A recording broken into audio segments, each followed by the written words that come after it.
Hi అండి. ఆషాఢం వచ్చేసింది కదా! వచ్చేప్పుడే 5-6 డేస్ అవుతుంది కదా! గోరింటాకు పెట్టుకున్నారా?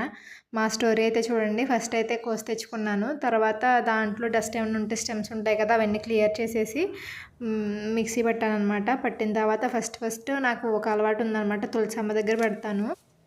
మా అమ్మ కూడా అలాగే పెడతదండి సేమ్. నాకు కూడా అదే అలవాటయింది. కొంచెం పాజిటివ్ వైబ్ వస్తదనమాట. మంచిగా ఆవిడకిచ్చినట్టు తాంబూలంలాగా. సో, దట్ ఫస్ట్ అయితే ఆవిడకి పెట్టేసిన తర్వాత మేము పెట్టుకుంటాము. అవును. ఆషాఢంలో గోరింటాకు ఎందుకు పెట్టుకుంటారు? మీకు తెలుసా? తెలిస్తే కామెంట్ చేయండి. ఇంకా మేమైతే పెట్టుకోవడం స్టార్ట్ చేసాం. ఫస్ట్ మా చిన్న పాపకు పెట్టేసినాను. అది పడుకున్నప్పుడు పెట్టాను. సో దట్ అందుకనే కొంచెం ప్రాబ్లమ్ లేకుండా పెట్టించుకుంది. తర్వాతయితే నేను పెట్టుకున్నాను. నేను పెట్టుకోకముందే అది మెలుకువ వచ్చేసి లేచిపోయిందనమాట. అంటే కొంచెం వెట్టగా ఉంటది కదా! ఒకటే ఏడుపు తీసేయి, తీసేయి, తీసేయి అని. తీసేసాను. తీసిన తర్వాత కొంచెం ప్రశాంతంగా పడుకుంది. పొద్దుట లేచి చూసుకొని ఒకటే మురిసిపోతుంది. ఇంకా మంచిగా చూపిస్తుంది చూడండి. అది చూడు, ఇది చూడు అని చూపిస్తుంది నాకైతే. అలా పండింది మా ఫైనల్ లుక్స్ అనమాట ఇవి. మా పెద్ద పాపకి స్కూల్ నుంచి వచ్చిన తర్వాత మార్నింగ్ డే టైంలో పెట్టాను. మంచిగా పెట్టించుకుంది. మేమైతే ఫుల్ సాటిస్ఫైడ్ అనమాట. ఎలా ఉంది మా ఆషాఢం గోరింటాకు స్టోరీ?